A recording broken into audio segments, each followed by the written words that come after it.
video on making shortbread. So, I fancied having a go at making some shortbread. I can't remember if I've ever made any. Like the Scottish shortbread type stuff. I can't remember if I've ever made any. I probably did when I did home economics at school. But I want to have a go because I've got some spare butter. I didn't want to have to make any more fruitcakes. I've got enough already. And I normally make some biscuits, which are like fat sponge biscuits, like biscotti type of thing. There is a video somewhere. Probably in cake section. But I decided I wanted to make some shortbread. So, I was looking for a recipe. I've got a problem with recipes. Like there's so many variations of the same recipe, so it's very difficult to kind of trust who's to use. So we're going to go old school, and we're going to use Delia's because I reckon this will work because she was always very good at her recipes working. She's not. I don't know what she's doing these days, but she's not on TV so much. Well, she probably is, but maybe I'm not on terrestrial TV. So shortbread biscuits, and then we've also got Scottish shortbread biscuits. So we're going to do both. Because I quite like the idea of a thin biscuit, and then I quite like the idea of a thicker one as well. So I've slightly changed the recipe already. I've added a little bit more. So these shortbread biscuits, it's 4 ounces of. He's got it in grams as well. I don't know why did I go straight for ounces. Don't know. Anyway, so I'm doing 6 ounces of butter, 3 ounces of caster sugar, and 9 ounces of plain flour for the shortbread biscuits.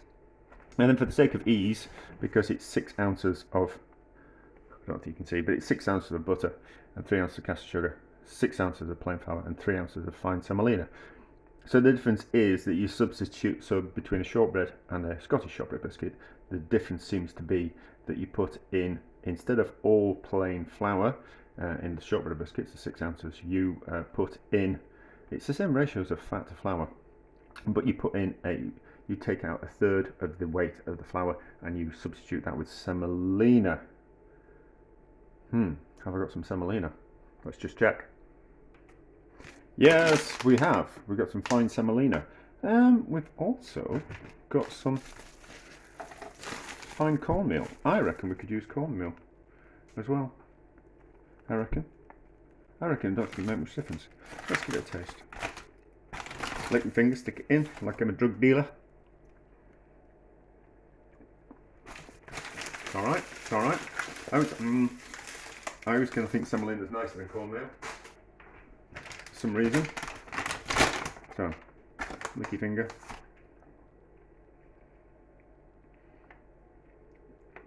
Yeah, let's go with the semolina. I think the cornmeal's got a slight aftertaste to it. So, get that out of the way.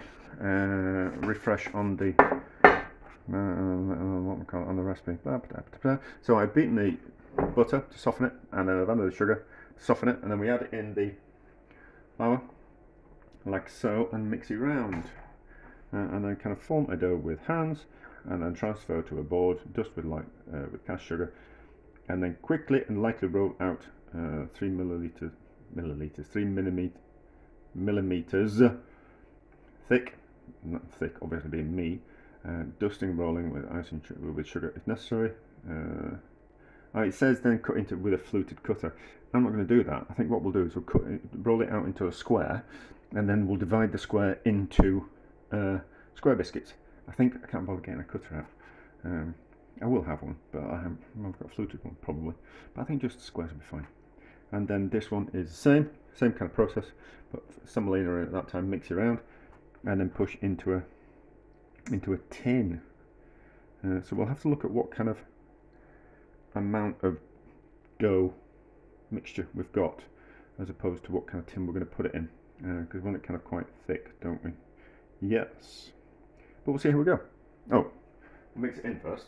Oh, that was just to wear my book down, so books want to close, don't we? So let's just mix this around. I suppose I should have done this with the beaters on the mixer, but probably would have got flour everywhere. So, and then we can judge what kind of. I think we'll put it in a loaf tin when we make the Scottish shortbread, and then we flip it out and then we cut it into. I think we do.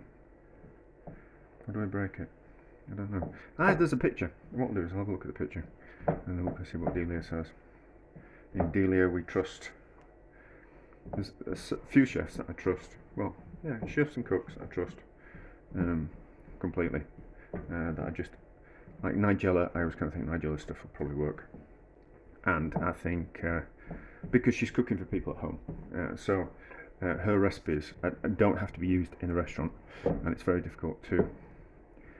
A recipe that works in a restaurant won't necessarily work at home because you're dealing with different kind of equipment and quantities. So if you're making a lot of something, an extra egg in there doesn't kind of really kind of quite matter, but too much egg in a cake mixture at home is going to make it fail.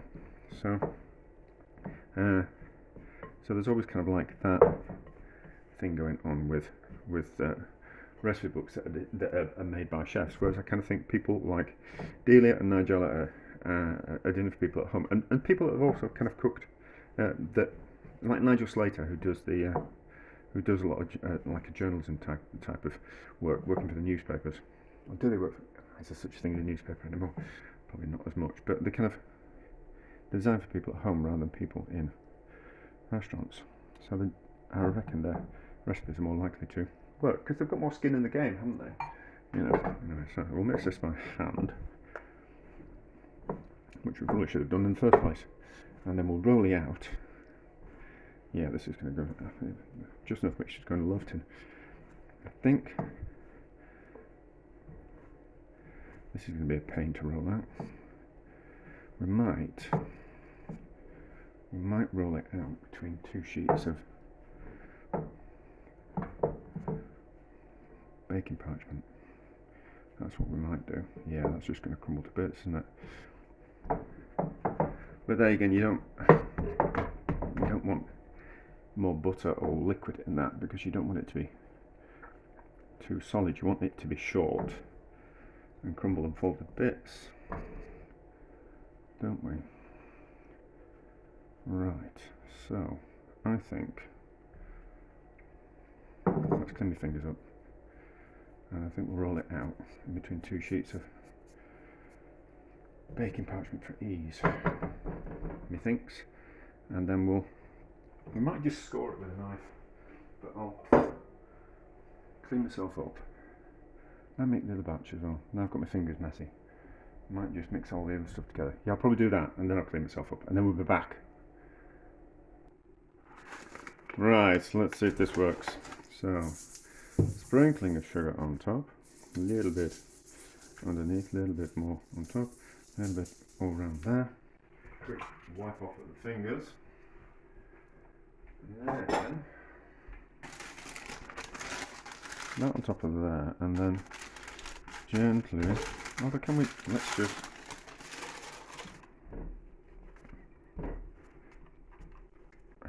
You see, it's going to want to crack. So push it back together. Push it back together, and then roll that a bit more. And that's probably why we need to use the cutter, because we'll have to go around the edges.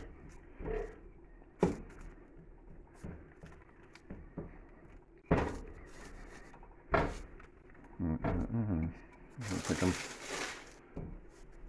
you see, the problem is I'm used to rolling out pastry, and short crust pastry is a little bit harder to roll out. So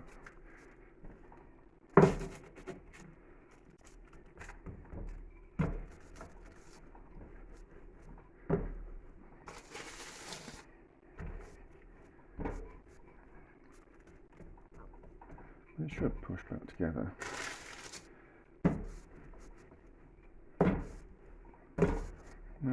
Okay, it's easier when it's thinner. It's easier when it's thinner. So, not going to do a good job of that, am I? Just wanting to come over the edge of the baking parchment. So,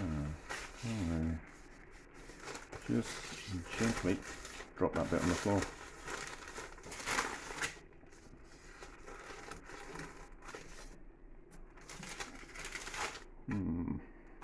Maybe this wasn't the best idea. Ah, there we go. Right, so that's better. That bit on the floor can go in the bin. It's been a bit over there. 3-second rule.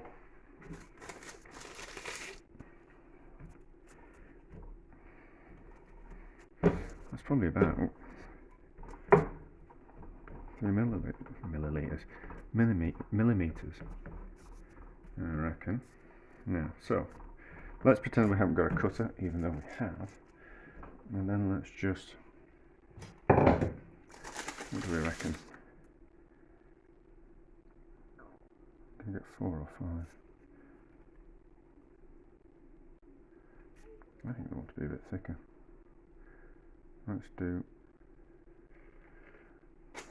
that. And let's do that. And let's do that. And let's neaten that edge off. There, like that. And then let's not drop any more on the floor. And then let's get, we can always roll this bit out again. We'll get like that. Just use a palette knife, it's not a knife, so it's not cutting through the paper. I just need to whip that off there, like that, and then we'll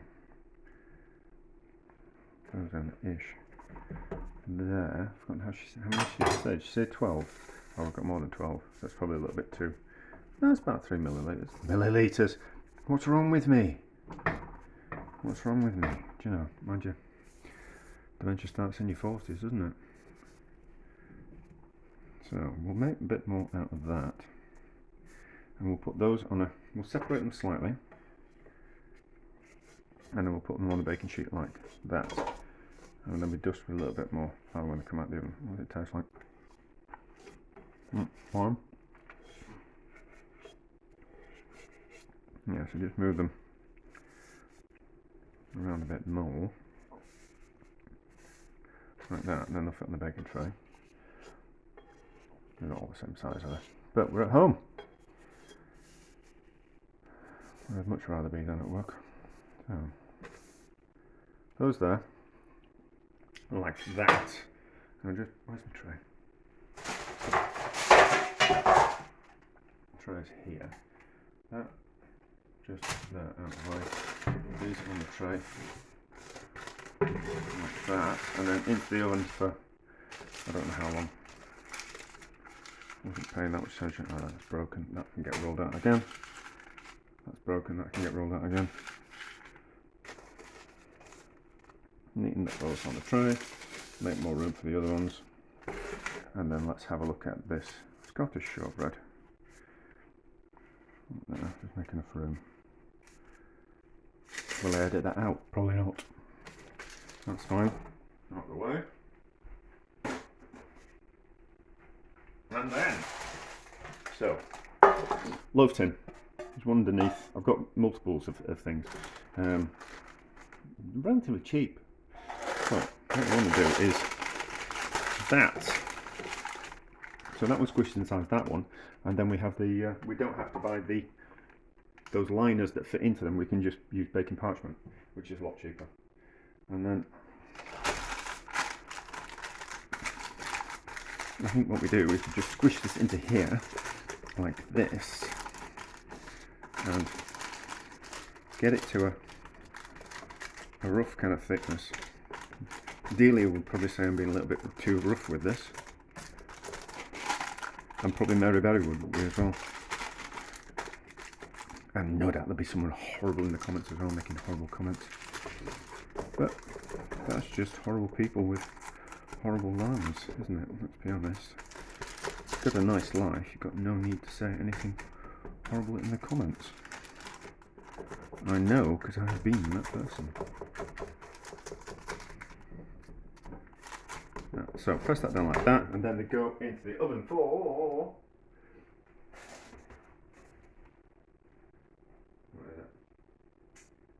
gas mat 2, 300 degrees. Yeah, gas mat 2, 300 degrees for how long? 30 minutes. Yeah, 30 minutes. We'll see how they turn out. I think it should be okay. It's not 300 degrees, it's 150 degrees. Because 300 degrees is in Fahrenheit, and I use centigrade. Yeah, so it's 150 degrees centigrade. Gas mat 2. Put that in there, and we'll see how they turn out. Go on, and the smell ready. Oh yeah, they're definitely ready, and how about that? I think that needs a little bit longer. But those are certainly ready. So, if we've got them on the baking parchment, we can just pull them onto the board like that, and then the heat from the tray doesn't carry on cooking them. Although now I need to put the tray somewhere where it doesn't burn things. In the spare sink. So, move these slightly apart, like that. I think my oven isn't cooking things properly. Those are darker than those. It might be time for a new oven. Maybe not. I haven't got the money to spare. Well, I have. I've got another plan for the money. So, they smell good. I think I'd probably benefit from a little bit of lemon zest in them. Mum used to make lemony biscuits, which I presume, I'll dig the recipe out, I'll have a look at it at some point, but I think it was probably just the same kind of recipe as this, but with just a little bit of lemon zest in the mixture, just to kind of give it that bit of a lemony kick. So really should wait for it to cool, shouldn't we? But let's not.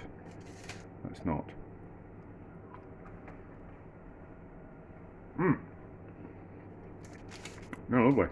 Well done, Delia. Come. Give the oven another 10 minutes, and then we'll turn it out. And while it's still soft, I think we'll cut it and do it that way. That's me cutting it, not doing a judo chop, but we'll get a knife. That's lovely, isn't it? Better, doesn't it? That looks better. I never did look at the picture. Maybe I should. Let's have a look at the picture. See, there we go. So, those are what the shortbread biscuits are supposed to look like, which they do, but they're square. And then those are what those are supposed to look like. They look thicker, don't they? So, let's pull it out and cut it up and see what happens. I think that's what you're supposed to do. I think you're supposed to cut them afterwards. But we'll soon find out, won't we? We'll soon find out. Right. Circle knife. Actually a pastry knife, that. So that's the shape of a pastry knife. So we'll do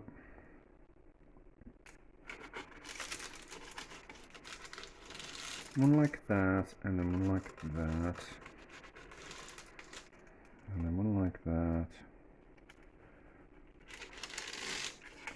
and then one like that.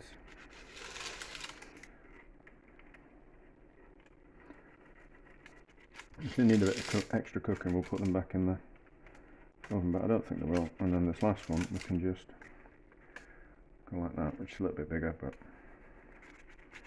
someone gets a treat, don't they? That'd be me.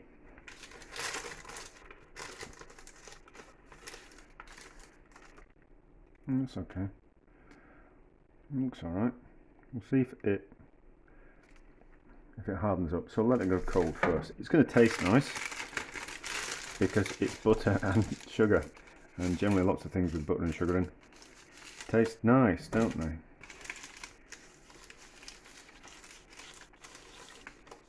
So spread them slightly out so they'll cool. Now we can just try that end bits there and see what it tastes like.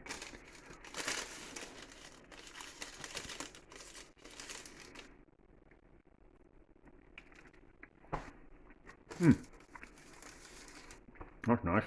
So we'll let them cool and then we'll see how they turn out. Right, they have cooled. Let's have a taste. Certainly crispy, aren't they? That's how you expect a Scottish shortbread to be.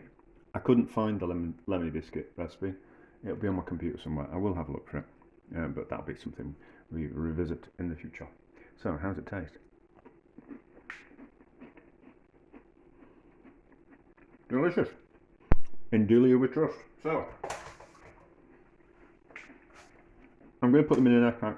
I should really finish what I've got in my mouth, shouldn't I? I'm going to keep them in an airtight container. However, I made this, I think I made it during lockdown, and I made like a little platform out of another lid. As you can see, so it's the lid, turned it upside down, drilled some holes in it, and then in the bottom of the airtight container put some rice, or you can put salt in as well, and then that just slips on top like that, and then these go in here, and the rice suck out any of the excess moisture in the air that's in the container, and it keeps your biscuits nice and crisp for a little bit longer. So what happens is, every time that you open your biscuit tin, fresh air gets in, and then slowly over time your biscuits soften because the air is replaced with a fresh batch of air which has got more liquid in it, and then whatever's in the container soaks up that moisture that's in the in its little atmosphere in there, and slowly over time becomes soft. But anyway, so if you put the rice in there, it just keeps things a little bit crisper for longer. So there we go. In Delia we trust, and we have now got a recipe for shortbread that works. A success.